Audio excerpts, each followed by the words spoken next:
All right, and we are live. Hello, Bishi. Hi, JB. How are you? I'm good. I'm good. It's a great pleasure to have you for the 29th live stream of the Music Hackspace this year. Your career started as a singer, vocalist, and also a sitar player. And later on, you worked with electronics and technology, and you mixed these two worlds together. And that journey took you to work with the Kronos Quartet, with the London Symphony Orchestra, with Tony Visconti as well. It's got a fantastic journey. Thank you. Yeah, it's been a very unusual journey, but I think in many ways it's just the pleasure of being able to develop more and more.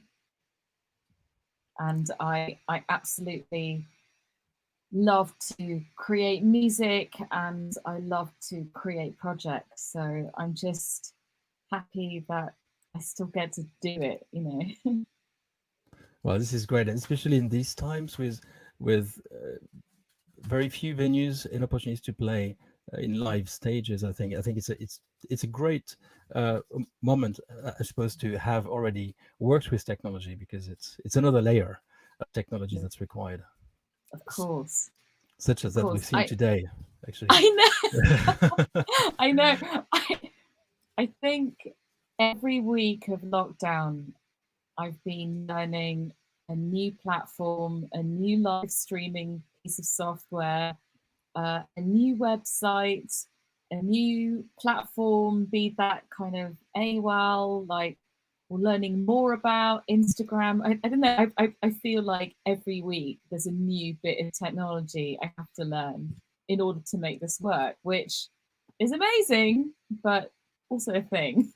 It's a thing. Yeah, it's distracting Yeah, from making music at the same time. yeah, But hopefully, this will give also a platform to artists as well to reach out new audiences. I think so. I think so. So, well, today you've prepared a slide deck. I mean, your presentation even. So I'm going to bring it up, and I'm going to Okay, let great. you deliver all of that. So, Fantastic. um, So, should I go full? I'll go full. Yes, I'll sure. go full. Okay. Hi, everyone. My name is Bishi. In my early life, I was born to as a daughter of Bengali immigrants. This is a picture of my mother, and this is a picture of the poet laureate Tagore. He's a poet laureate of India.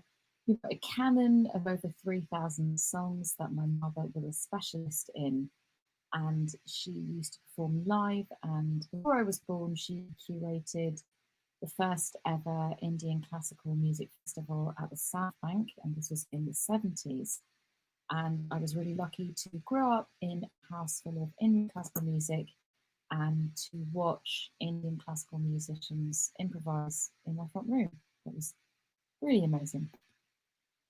This is Ravi Shankar, a great sitar player.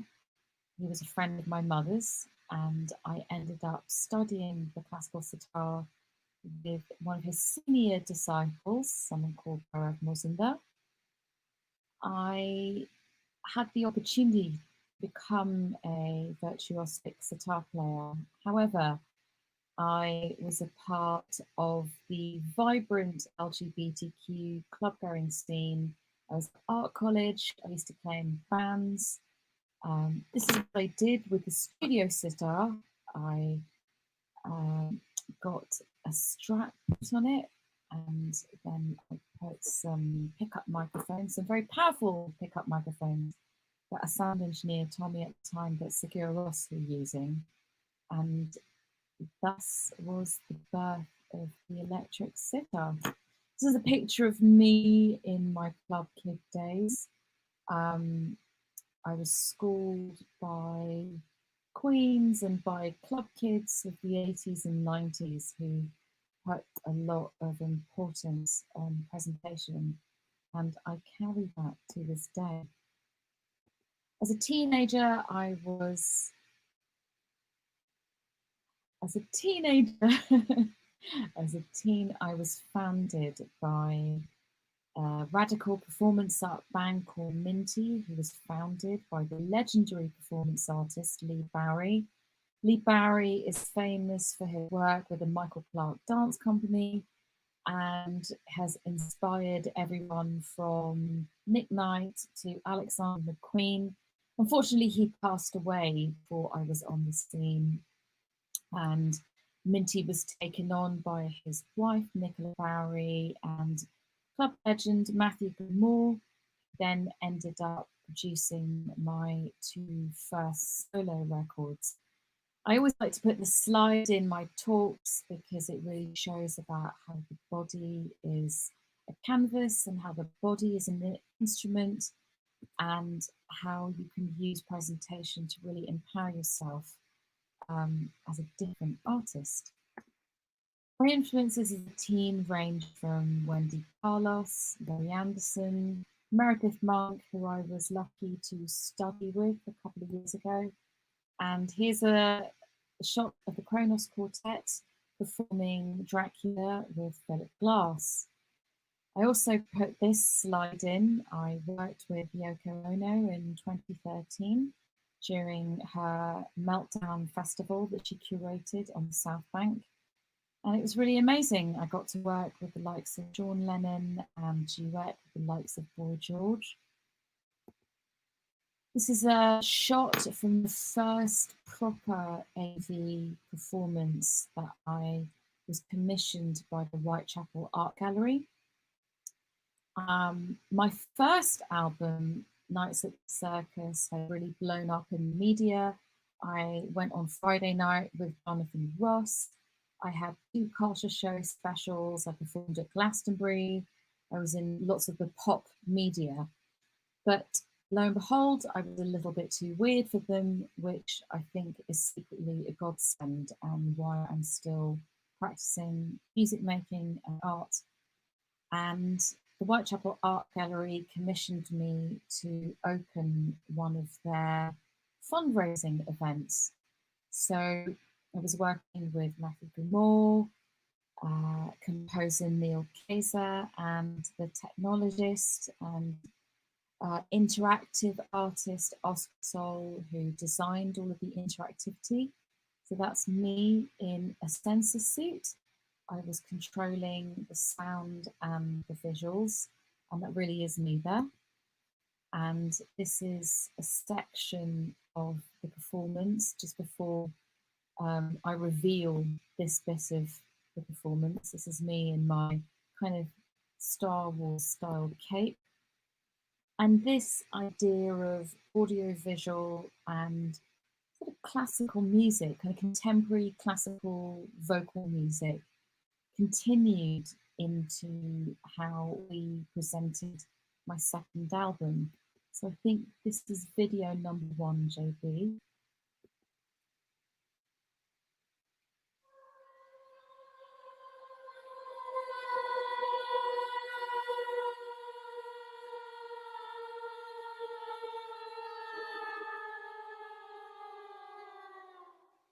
The more I see pleasures about me, so much more I feel torment within. The more I see pleasures about me, so much more I feel torment within.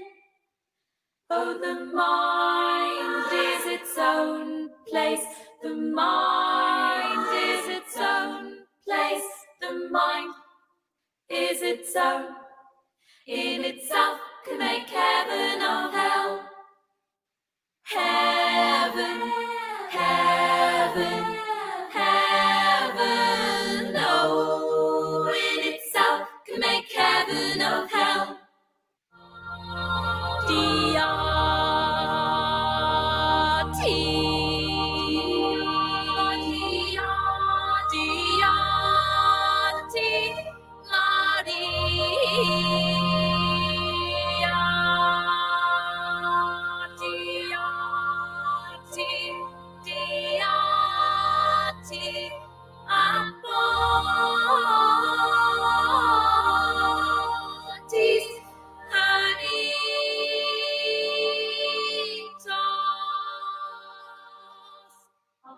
Discotias to pos yenes omete apodiscotias tu pos vienes a mete apotiscotias, tu pos vienes a mete apotiscotias, tu pos, tu pos, tu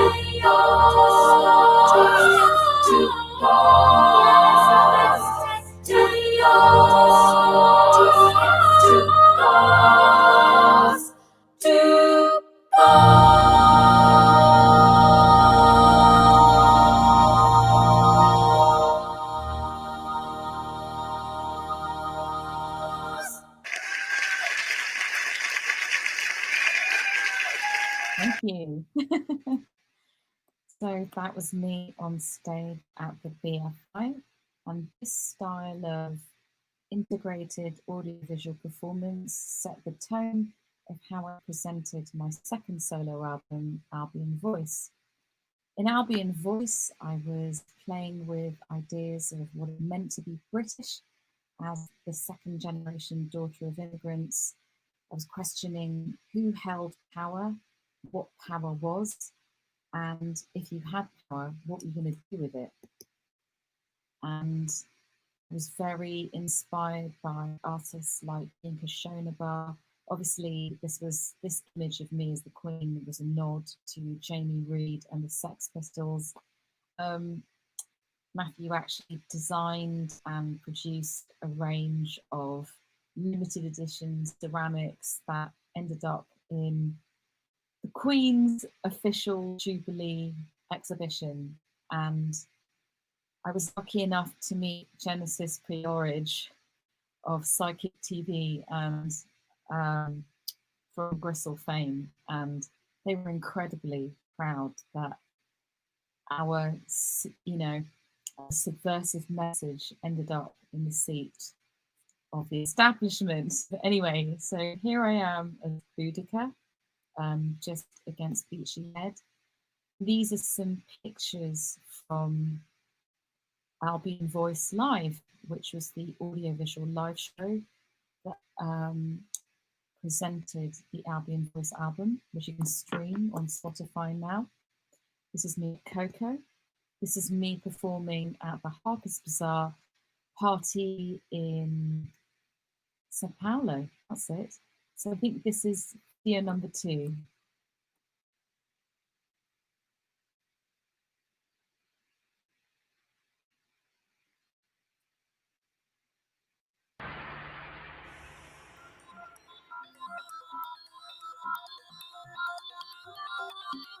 In every heart, there are 2 flames, the flame of anger and the flame of hope.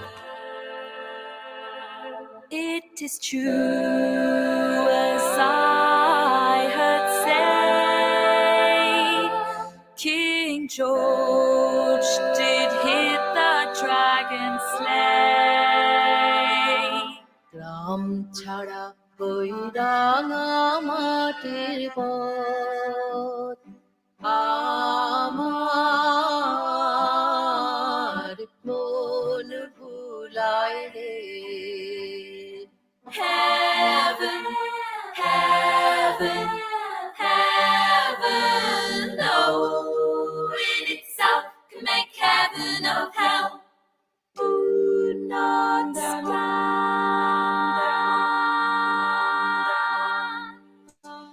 at my grave, Maria.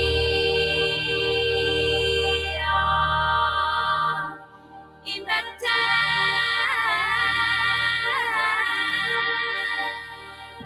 to cause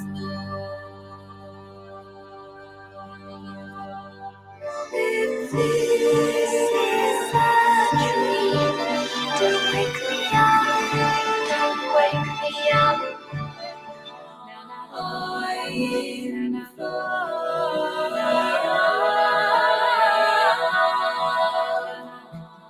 I'm sing our song of the sea and the ship of blues.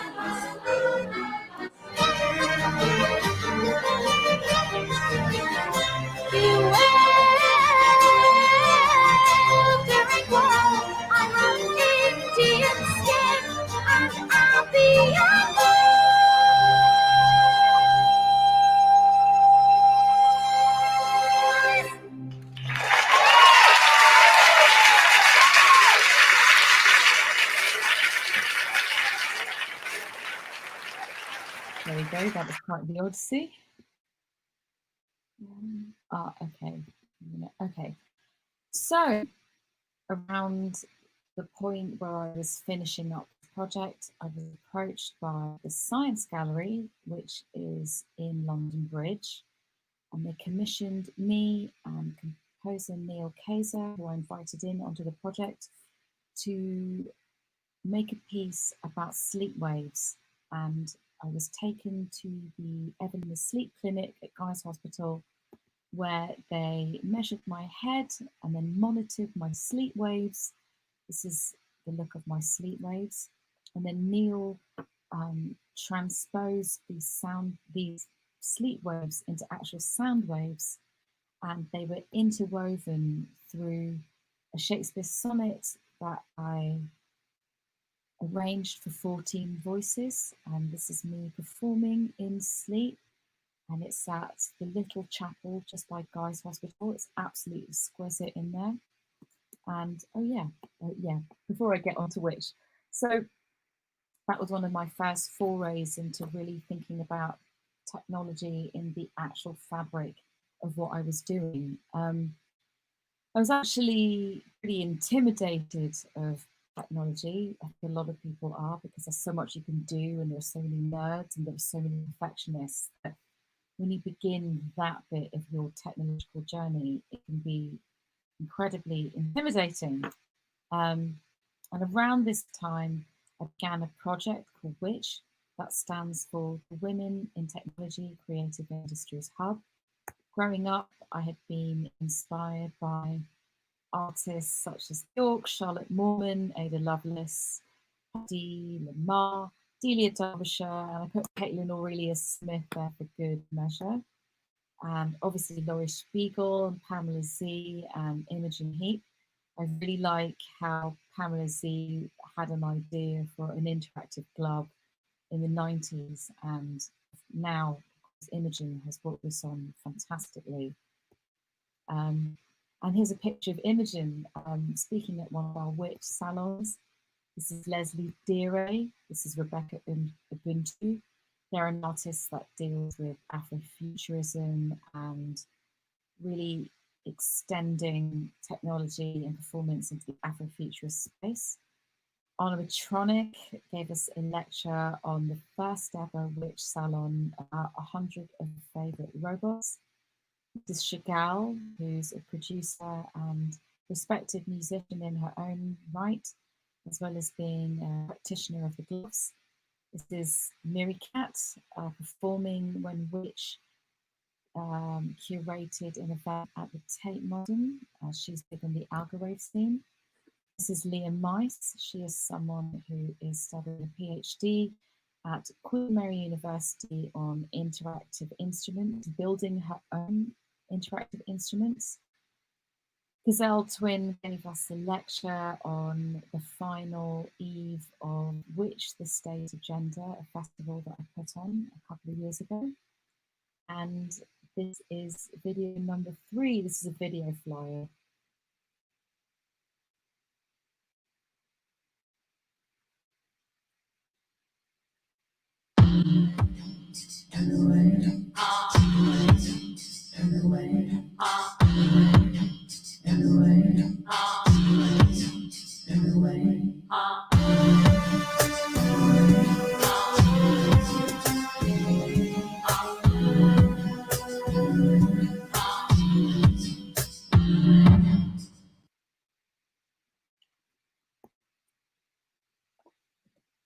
And this is video number 4.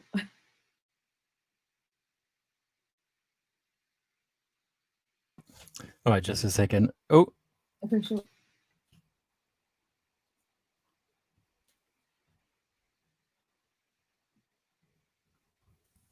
okay, apologies. I'll be right there. Okay, cool.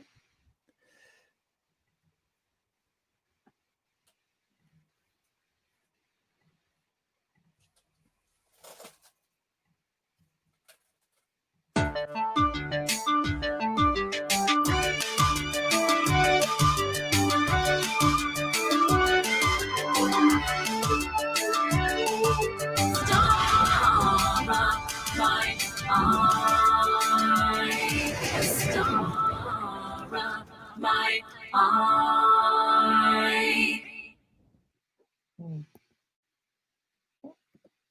Okay, and this is video number 5, and these are some highlights from the Witch Festival.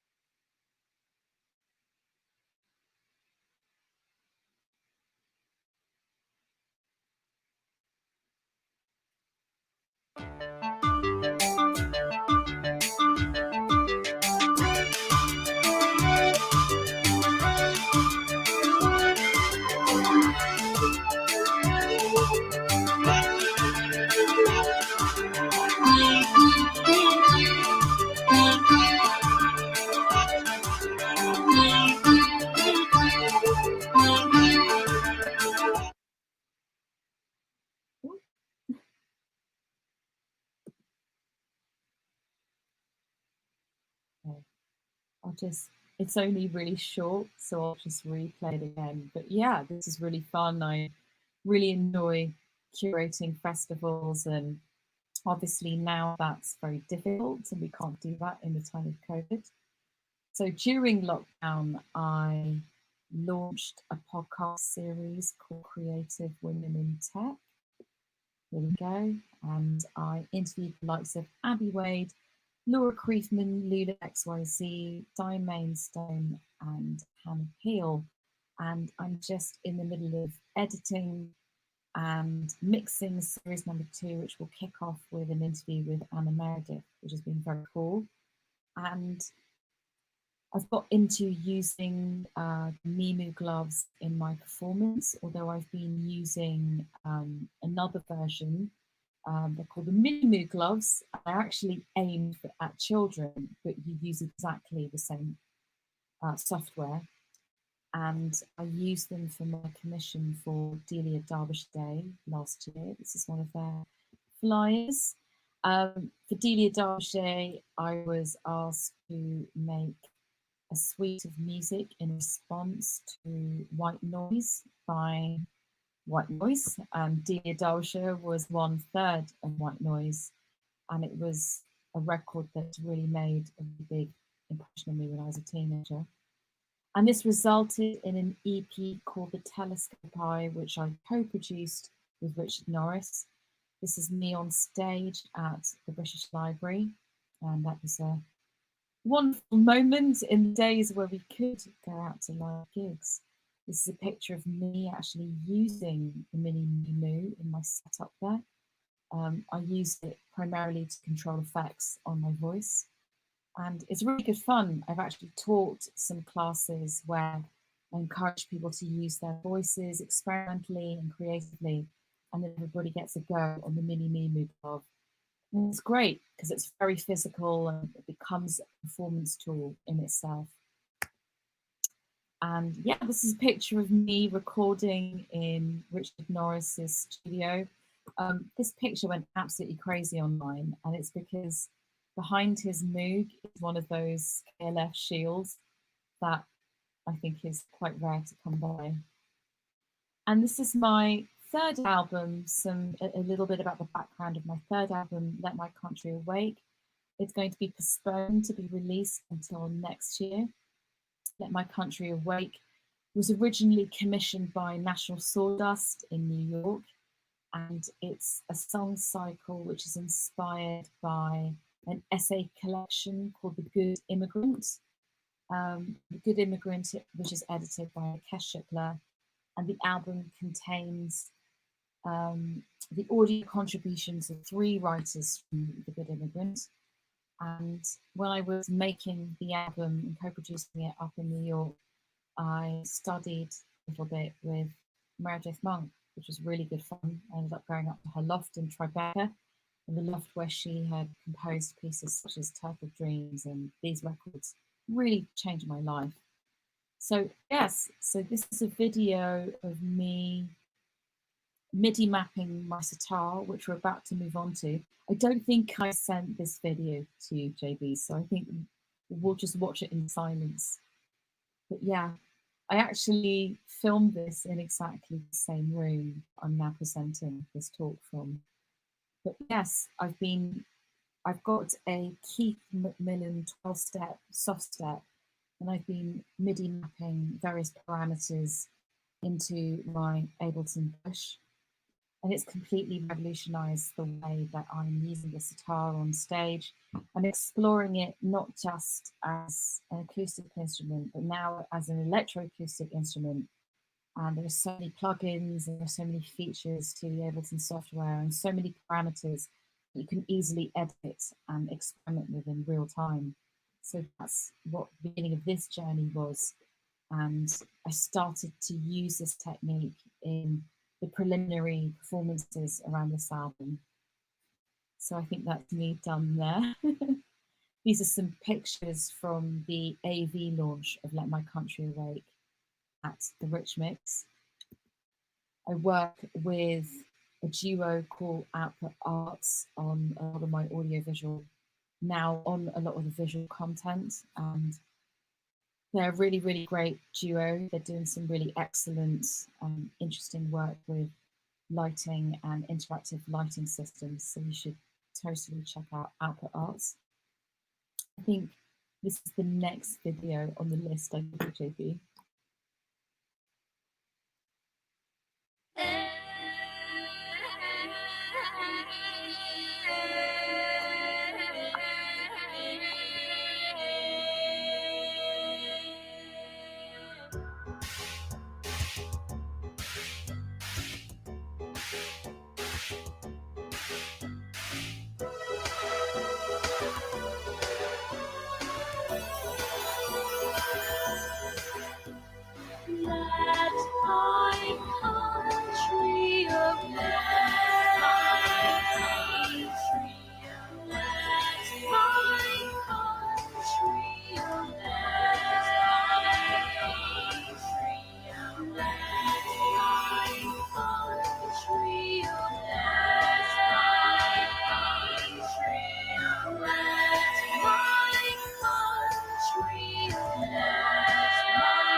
So that was some highlights from the audiovisual launch of Let My Country Awake, which I am planning to release next year. I was going to release it this year, but obviously the pandemic intervened. So yeah, does that bring me to the end? Okay, of course it doesn't. So coming up to last November, I recorded my forthcoming single, Don't Shoot the Messenger, which is produced by Tony Visconti. It was produced at Visconti Studio, which is affiliated with Kingston University. It's a fully analog studio, even though we were obviously using Pro Tools. And the video that I showed you of me MIDI mapping the sitar, that was the basis of writing this song. So it functions as something which has been completely acoustic and in many ways very traditionally produced, but written in quite an experimental way. There's Tony and I in the studio there. It's just absolutely wonderful. I met him about 3 or 4 years ago when I was employed as a session musician on a job in Ireland, and we bonded over a love of Bulgarian vocal music. I actually trained with the London Bulgarian Choir some years ago, and it's become a big feature of how I sing and how I perform. And yeah, I guess that does bring me to the end of the presentation. Yeah, there we go. So, All right. JP, do we have any questions, or shall we move on to? I mean, I'm very happy to ask you some questions. Yeah. To get us started. Thank you so much. The breadth of projects you've been involved with, and the attention to all the details from the music, of course, to also the visual art and how also you are at the center of stage is really remarkable. So thank you so much for sharing this. Thank you. So you said that lockdown has affected your plans for your latest album release. So what do you have in mind? What changes? Well, I'm going to be releasing it next year, but what lockdown has really given me the space is to really extend my skills as a producer, especially with all of this this Sitar MIDI mapping into the Ableton Push, really starting to experiment with sound, really thinking about texture. I was doing some improv with a really incredible artist called Galia Bizangalieva before lockdown, and Galia is an artist in her own right and was also the leader of the London Contemporary Orchestra. And it was really great that that happened just before lockdown, because it really made me think about my live rig and how I wanted to experiment more with the sound of my voice and sitar together.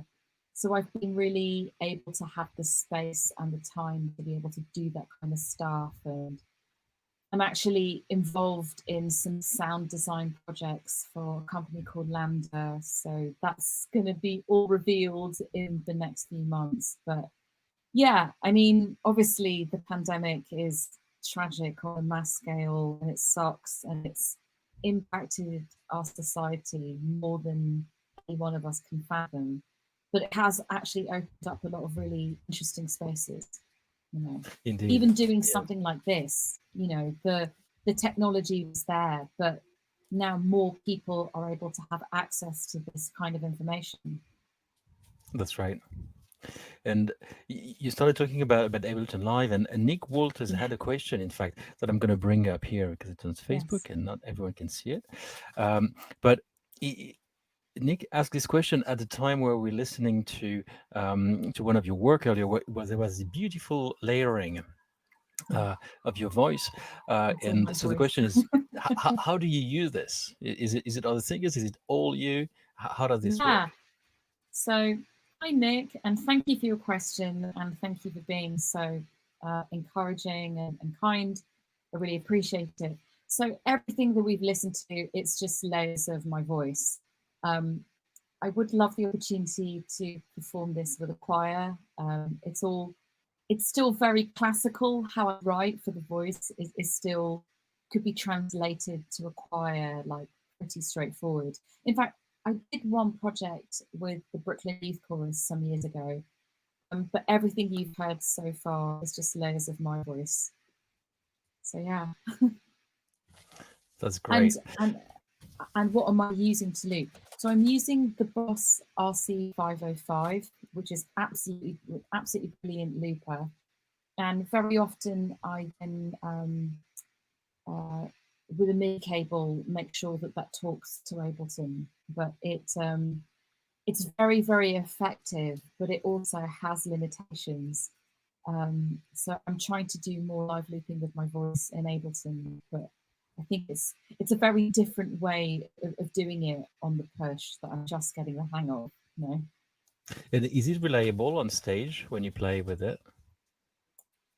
So I'm about to do my first scratch performance live looping with my voice and sitar tomorrow at the Phoenix Arts Clubs.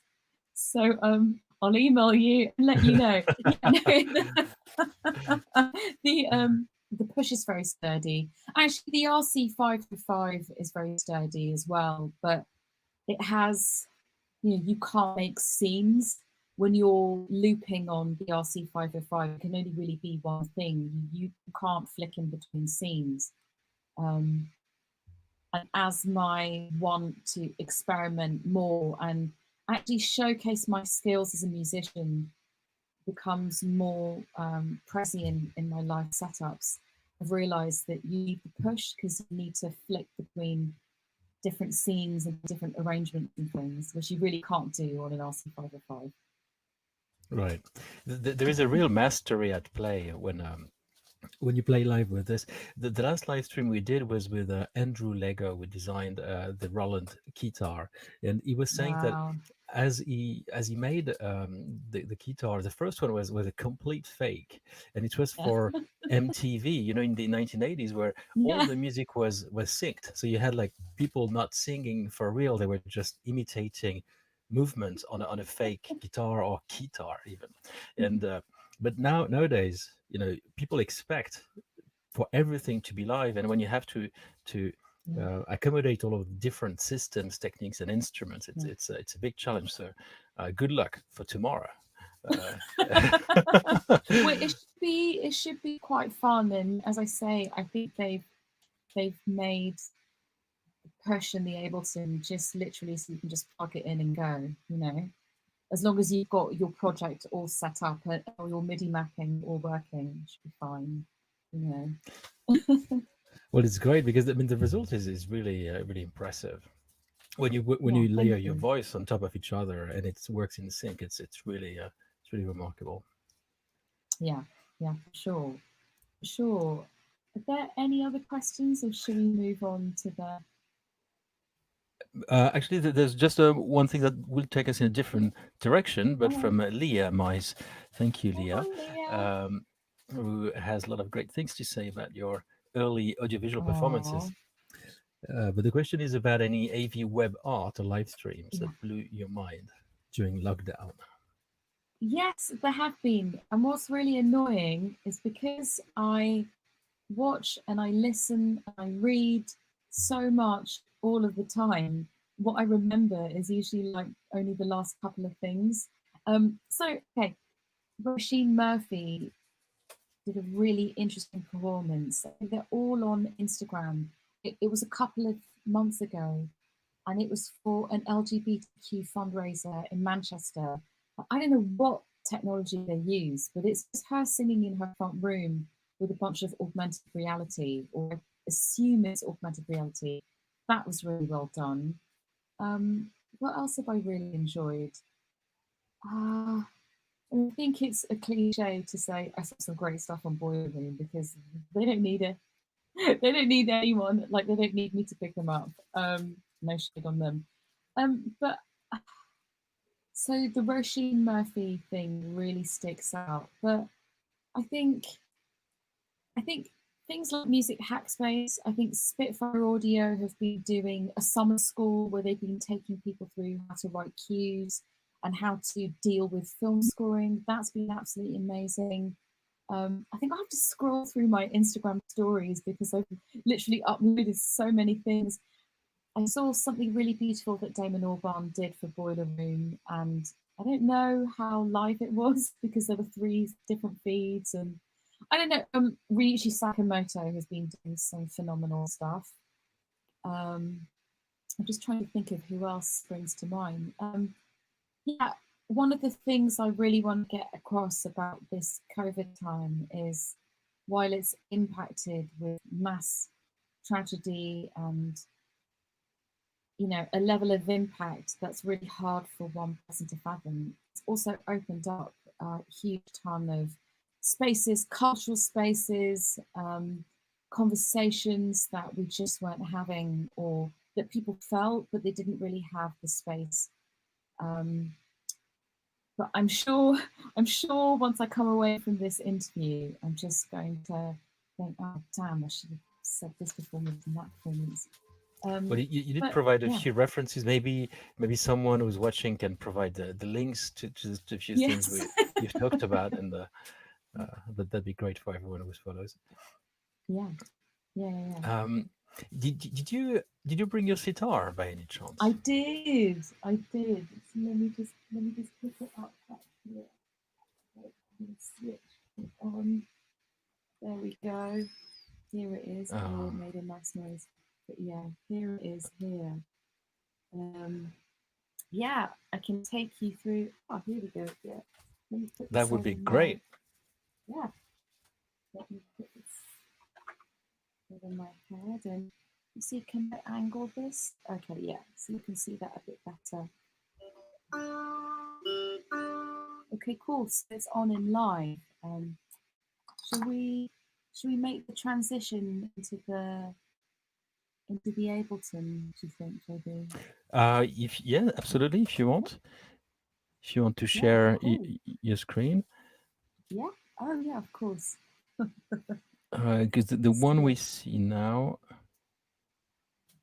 is how this. do I? Okay. How do I? Let me share the screen again. There we go. There we go. Can you see? Yes, I'm going to bring it up Great. right away. Okay. So yeah, here's some of the. by playing you some of the experimental stuff that I've been making. These are some of the sound textures and things. So here we go.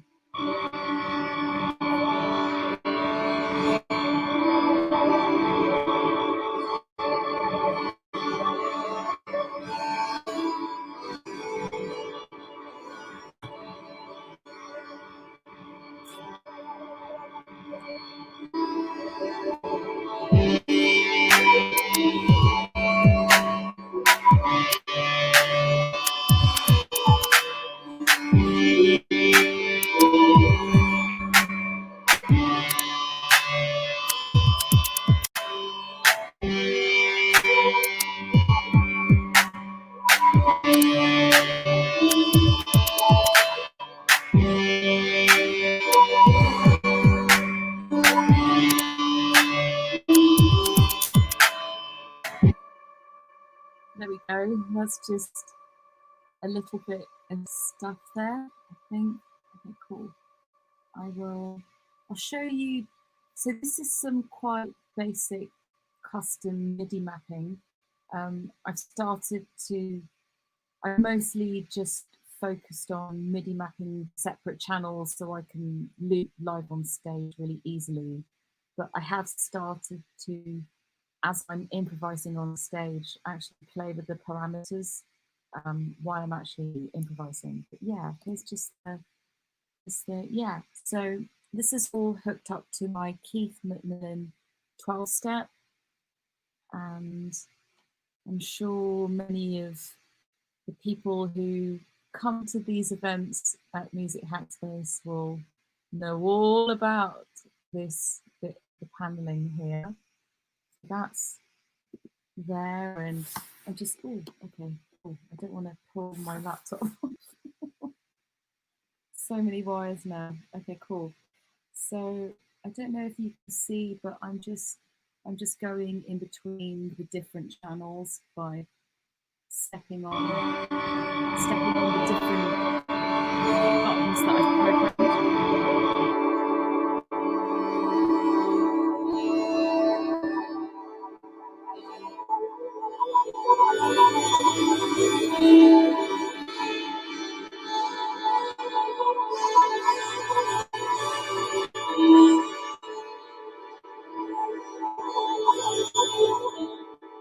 There we go, so stop it there. So this sitar has got a lot of effect on it, and it's feeding back on my mic. How kind. So yeah, maybe I should do a little bit of improving, right? That would be great. It's so much fun. Yeah, I'm gonna copy over the dubstep beats, which is free in Ableton. Thanks, guys. I'm just gonna turn some of these panels on. There we go. Okay. Let's give this a whirl.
So there we go.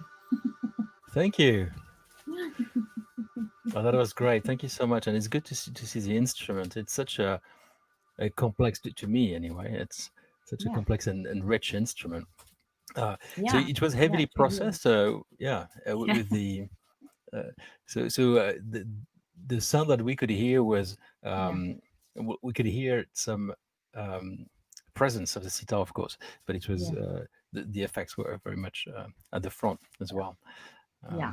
But thank you for showing us how the inside as well of how you work. There was a question from Anna Morphon here, Yeah. um, who wasn't sure what device you used that changed the way you worked.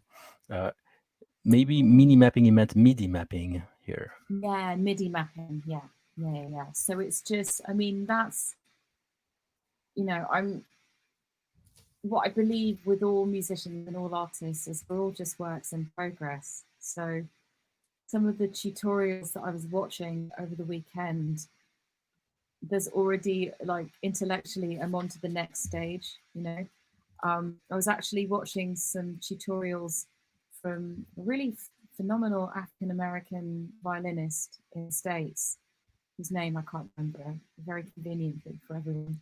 But he was showing how he's using the Keith Macmillan 12 step, how he's looping his pieces for violin, and actually the different kinds of effects that he's using. And I mean, like what I did now, I really enjoyed, and I really hope you did too. But I need to work on kind of definition and levels, and you know, also the level that comes out of sitar is quite quiet, so it's about learning all of that technical stuff too.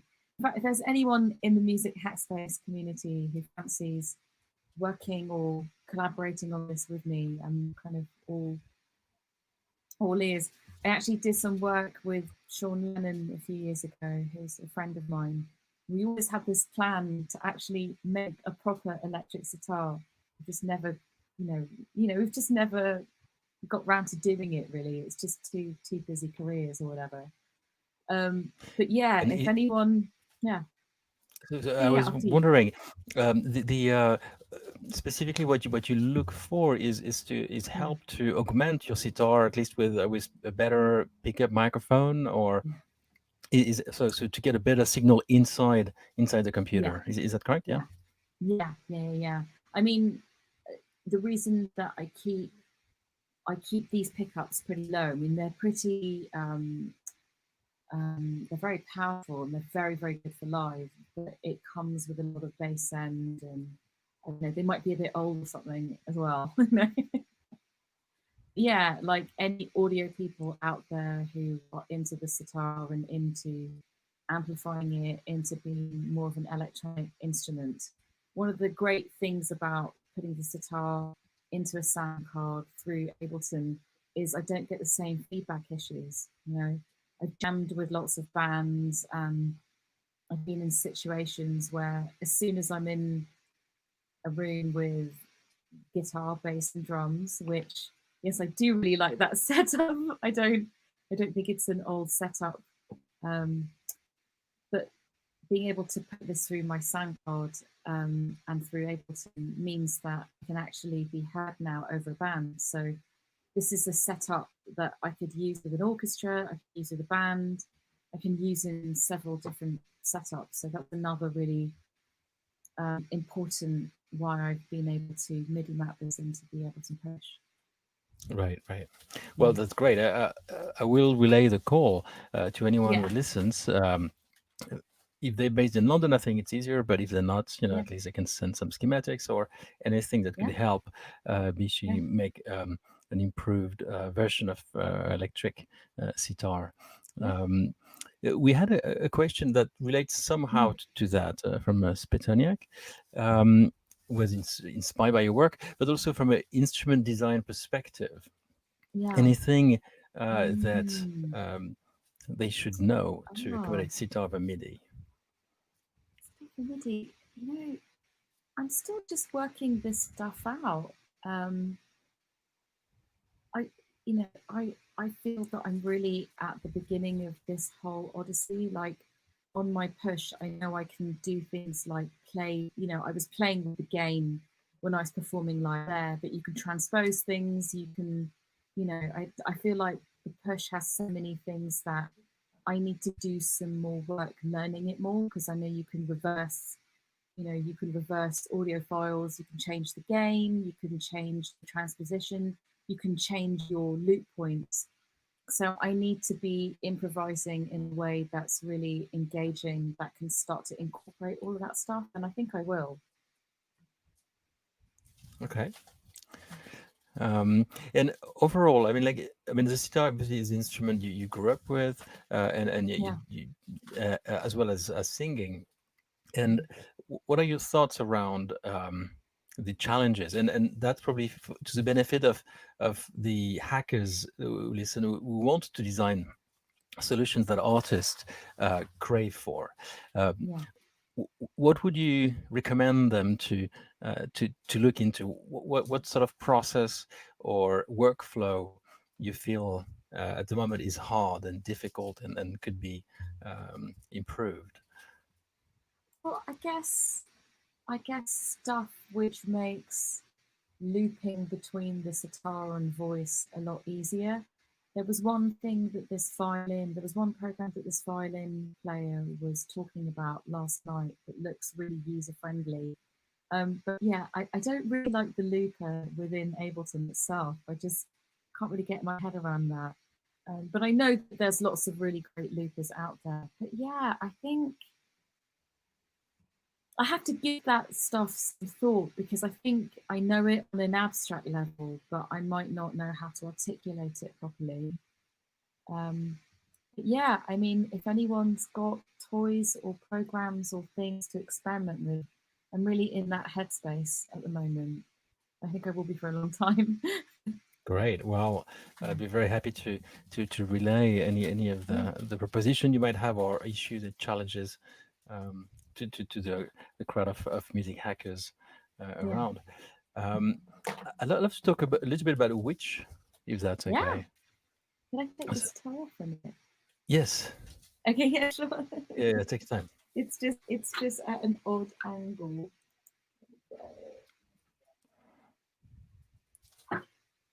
So if anyone has just joined the live stream, Bishi has been showing information about Witch earlier, and Witch is the woman in technology, woman with an X, I believe, but Yeah. I think it pronounces women Yeah. in technology, in creative. Well, you can decline the acronym better than I could. Sure. So Witch is the Women in Technology Creative Industries Hub. And I think I was talking about it with a friend when I was first kind of coming up with the idea of it. And we just thought that Witch was kind of, obviously like there was a play on the word witch.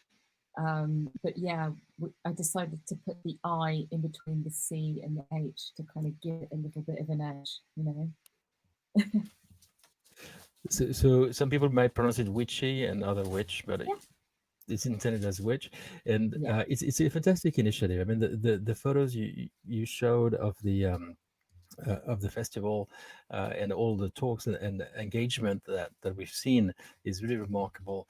I mean, I've been working in this industry for maybe 20 years, and always there was in music technology a real struggle to both hire, engage women and or people identifying anywhere in the spectrum, and I think that with initiatives like this, we can see that there is a vibrant community that is not white male, that also is engaging with technology, and I think it's a very important thing to promote and then to continue. And I wonder what do you think the world and everyone in their own at their own scale can do to support this? What are the obstacles that you see?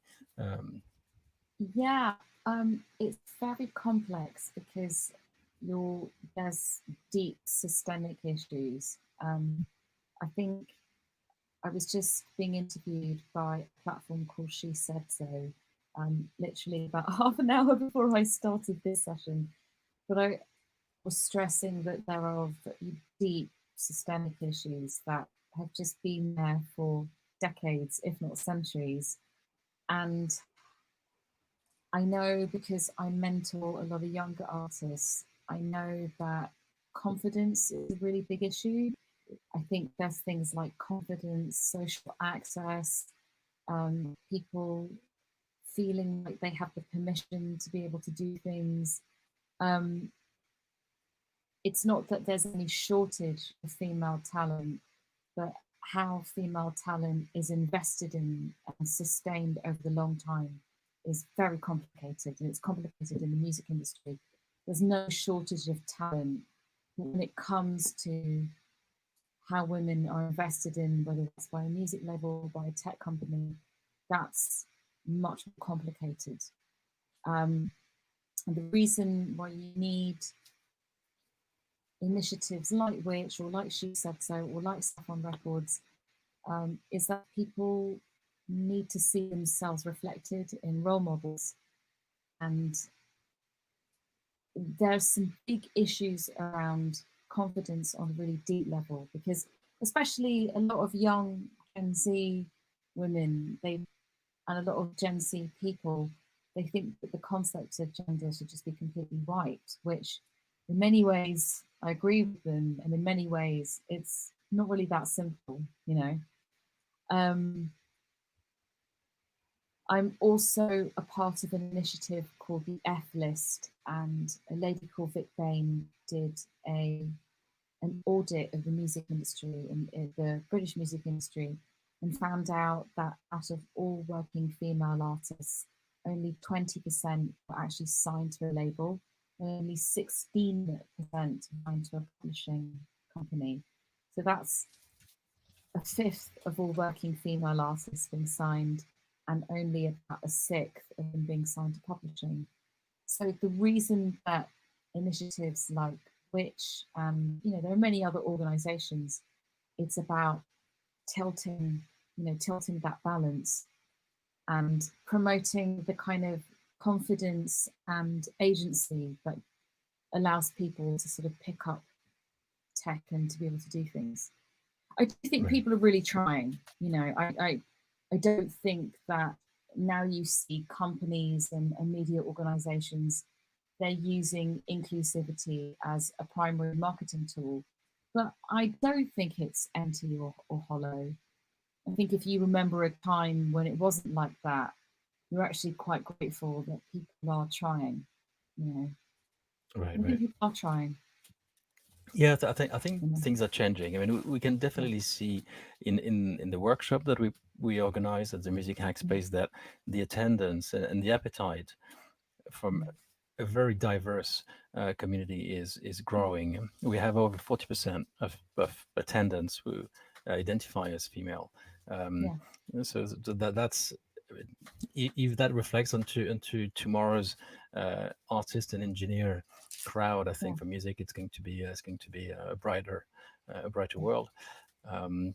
But so what is next for Which? Is there any events coming up? Any opportunities for women who are listening to sign up and feel they can Yeah, join? sure.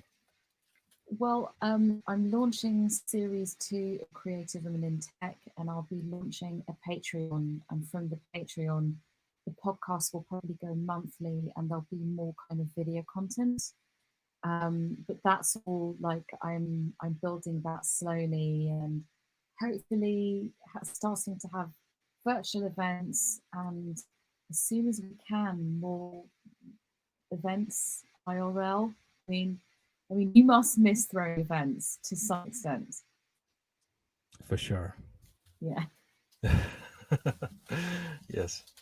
I mean, it was wonderful about online platforms is also that, especially by doing it this time of day, we can reach population outside of the UK, and I think it's great to be able to open boundaries like this.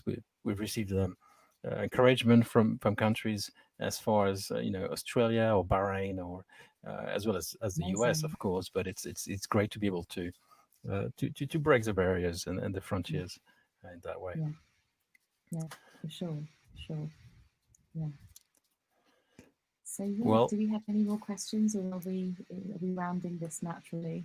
yeah, I think we are running this naturally. I think that I don't see any more questions coming up. But thank you so much, Bishi, Thank you. for joining, and Thank I hope you. to see you again very soon. Especially Yes. if we can create some collaboration with people in Yeah, the community that'd who be picked up great. on the idea of helping you with Yeah, electric sitar and amplifying it. yeah, Uh, yeah, that'd be great. and Yeah, maybe yeah. when Thank you when so we much, JD. well, thank you to you. It was a great presentation. Thank you. Thank you. Have a wonderful evening. And really, I've come to a few of the music hackspace workshops. I'll be at some more. Wonderful. Yeah. Thank you for that. Okay. All right. Right. Goodbye, everybody, and we'll see you Yeah. at the next live stream. Bye, Bye, Bishi. everyone. Take care. Bye.